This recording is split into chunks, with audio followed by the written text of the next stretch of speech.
Olá! Bom, hoje então a gente vai falar um pouquinho sobre a Era da Revolução no livro da filosofia. Então, a Era da Revolução vai de 1750 até 1900. De todas as partes que eu li até agora, essa foi a maior e também a mais interessante. Como o próprio nome diz, essa parte do livro vai estar falando sobre as revoluções que aconteceram durante o decorrer dos anos na humanidade. Então aqui a gente tem um pouquinho da Revolução Industrial, da Revolução Francesa e também do comunismo russo. E como uma ideia que é positiva pode se tornar em algo ruim. Aqui já começamos a ver nomes que são mais conhecidos na era atual, como Napoleão Bonaparte, Voltaire, Karl Marx, deixa eu ver quem mais, Jean-Jacques Rousseau, o William James, enfim, muitas personalidades que tiveram grande influência para nós. Como eu sempre faço com vocês, eu separo aqueles autores, aqueles pensadores que mais me chamaram a atenção e converso um pouquinho sobre eles, né? Lembrando que meus comentários de nenhuma forma vão ignorar a leitura que você deve fazer. Aqui, novamente, a gente tem aquela briga entre o céu e a terra, entre o corpo e a alma, para saber até onde vai essa mistura e até onde essas duas partes do corpo começam a se separar, né? O corpo físico e a alma.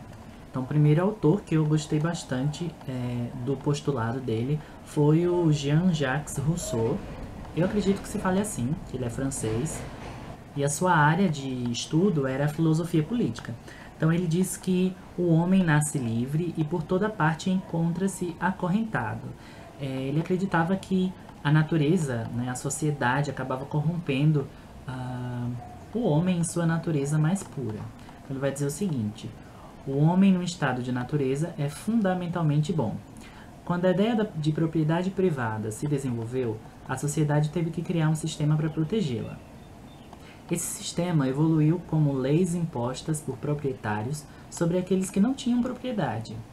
Então, essas leis vinculam as pessoas de forma injusta. E daí que vem o postulado: o homem nasce livre e por toda parte encontra-se acorrentado.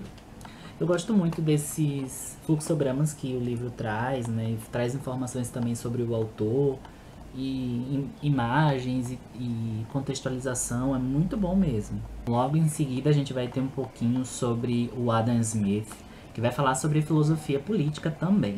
Então ele vai dizer que o homem é um animal que faz barganhas, que antigamente a sociedade, como não tinha a moeda de troca, né, o dinheiro, as pessoas normalmente se especializavam em determinadas funções, por exemplo, padeiros ou pessoas que cuidavam da granja, e aí eles trocavam mercadorias para ter um dia a dia mais, digamos, harmonioso, né? Todo mundo pudesse ter um pouquinho. Então ele vai falando isso, que o dinheiro acabou mudando esse sistema e me fez pensar que, embora tenha ocorrido uma evolução da sociedade, né, e seja bom, muitas vezes também é um pouco complicado, porque é aquela coisa que essa parte da revolução vai focar muito, que o dinheiro ele está concentrado na mão de poucos e que muitas pessoas passam por necessidade. Um filósofo que foi muito destacado nessa parte foi o Immanuel Kant. Ignorem minha pronúncia, eu não sei se eu estou falando correto. Mas a área de abordagem dele é a metafísica, e assim, são partes bem grandes para explicar o raciocínio desse pensador. Eu achei muito interessante, eu não consegui absorver tudo, né? Provavelmente eu vou ter que reler uma vez, mas vamos lá. Ele acreditava que existem dois mundos: o mundo da experiência sentida por nossos corpos e o mundo das coisas em si. Então, ele vai ter um pouco uma mistura do racionalismo com o empirismo, que vai se caracterizar numa nova vertente da filosofia, que seria o idealismo transcendental. Então, a teoria do idealismo transcendental afirma que tanto a razão quanto a experiência são necessárias para compreender o mundo, que os conhecimentos que você aprende vão de encontro, né, em conjunto, àquilo que você já traz no momento que você nasce, aquilo que você sente internamente. Além dele, também tivemos grandes descrições acerca do George Hegel, né, não sei se é Hegel ou Hegel, mas que ele diz que a realidade é um processo histórico. Então, tanto Kant quanto Hegel, eles foram grandes referências para outros pensadores, né? Então, assim, o Hegel, por exemplo, ele criou aquela teoria de tese, antítese e síntese. Eu aprendi isso na faculdade lá em metodologia científica, mas seria na área de pesquisa, né? A gente parte do pressuposto sempre de uma ideia, que essa ideia vai ter uma ideia contrária, né? Uma contradição, que vai fazer a gente pensar. Então, através dessas duas premissas, a gente vai chegar num resultado, que é a síntese. Então, tem aqui um exemplo muito bom para vocês, que é assim, um estado de tirania, por exemplo, gera demanda por liberdade, mas, uma vez que ela seja alcançada, só pode haver anarquia até que um elemento da tirania seja combinado com liberdade, criando a síntese lei. Então, aqui, eu espero que vocês consigam ver no vídeo, tem aqui em cima, falando sobre a tese, a antítese e a síntese, como a tirania e a liberdade, que juntos vão formar a lei, né, que nós conhecemos atualmente. E eu também conheci finalmente um pouco do Schopenhauer, né, o Arthur Schopenhauer, que eu tenho muito interesse em conhecer mais, né, desse negativismo, desse pensador, por conta de um livro que eu sempre cito e que eu adoro, que é A Cura de Schopenhauer, que é do autor Yves de Yeilon, se eu não me engano. Ele mistura filosofia e ficção, mas assim, para quem não sabe nada do pensador, mas quer conhecer um pouco de filosofia em forma de ficção, esse livro é muito bom. Eu vou tentar passar a imagem na tela para vocês. Então temos outro também, que é o John Stuart Mill, que ele diz que sobre o seu próprio corpo e mente o indivíduo é soberano. As decisões devem ser tomadas sob o princípio do máximo bem possível para o máximo de pessoas possível. Indivíduos devem ser livres para fazer o que lhes proporcione prazer, ainda que isso possa prejudicá-los. Mas eles não estão autorizados a fazer coisas que prejudiquem os outros. Os indivíduos podem escolher fazer coisas que afetem seus próprios corpos, mas não o de outra pessoa. Sobre o seu próprio corpo e mente, o indivíduo é soberano. Então ele vai pregar o utilitarismo, que é o que é aquela crença de que todo mundo faz o bem a todo mundo, mas que se a gente quiser se prejudicar com nossas próprias ações, que a gente se prejudique, mas que a gente não prejudique o próximo. Então tem um pouco da questão bíblica envolvida. Também que a satisfação de prazeres, ela deve existir. Cada um vai escolher como satisfazer seu prazer. Mas que esse autor, né, esse pensador, o John Stuart Mill, ele achava que aqueles prazeres intelectuais, né, de arte e de cultura, proporcionavam mais grandeza de espírito, né, de conhecimento como pessoa, do que prazeres banais. Então, assim, eu achei essa parte muito interessante. Agora chegamos àquele autor que eu não sei pronunciar e que eu não vou nem tentar.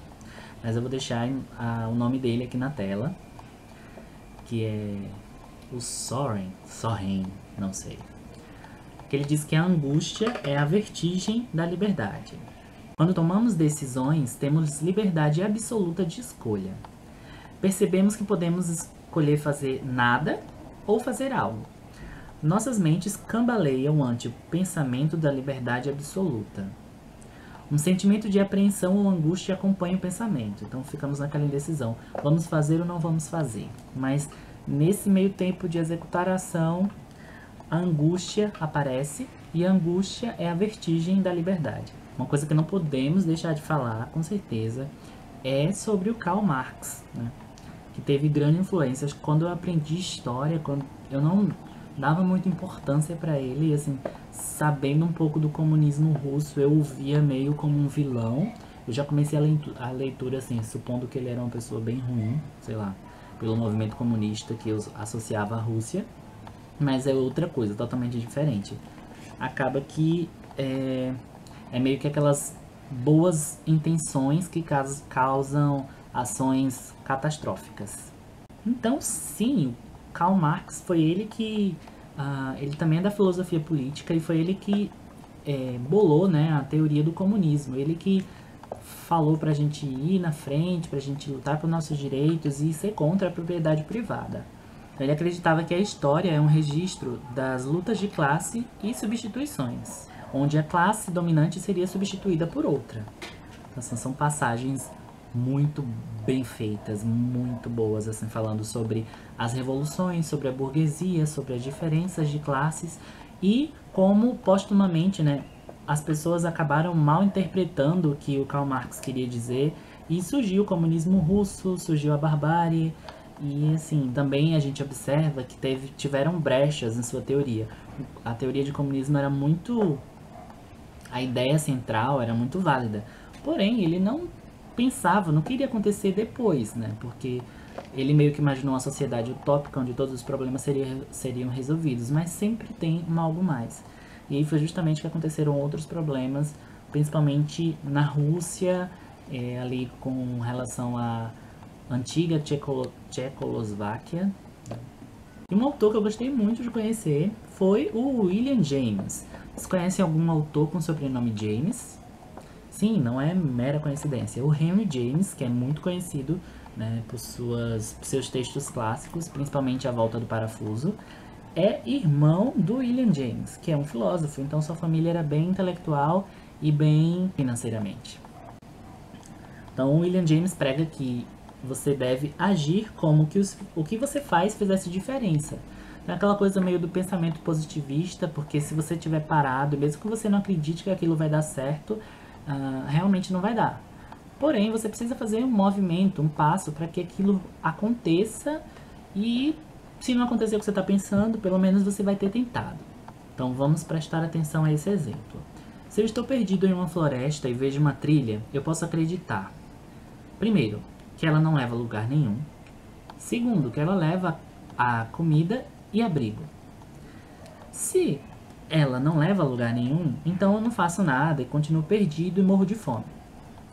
Se ela leva uma comida e abrigo, então eu vou seguir a trilha e acho uma saída da floresta rumo à salvação. Então, o que a gente pode tirar de conclusão disso aí? A minha ação fez com que minhas crenças virassem realidade. Assim, tem-se postulado.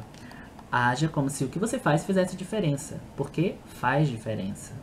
Gostei muito dessa parte. Na verdade, todo o capítulo da Era da Revolução foi muito bom de ser lido, mas eu gostei demais. Tanto de saber o parentesco do William James, quanto de pensar em suas ideias, assim. Gostei muito. E, assim, muitas coisas que às vezes a gente pensa, né, do positivismo, da parte de você ser uma pessoa mais positiva, você acaba esquecendo pelas frustrações da vida. E esses textos me fizeram me lembrar um pouco de que, olha, não é bem assim, embora sejamos realistas, vamos ser um pouco mais fiéis. Ele fala aqui que fatos não são verdadeiros, eles simplesmente são. A verdade é função das crenças que começam e terminam entre eles. Outra coisa que eu esqueci de comentar com vocês, nessa parte vai falar um pouquinho bastante, sobre o ateísmo, né? Sobre a questão religiosa e se Deus realmente existe. Foi uma coisa que me fez pensar bastante. Assim, eu não quero debater isso aqui porque religião e política é uma coisa que a gente não conversa, que gera muita polêmica, mas enfim, alguns pensadores acreditavam que o ser humano, ele em si próprio, criou um ser divino com todas as perfeições que ele supostamente deveria ter.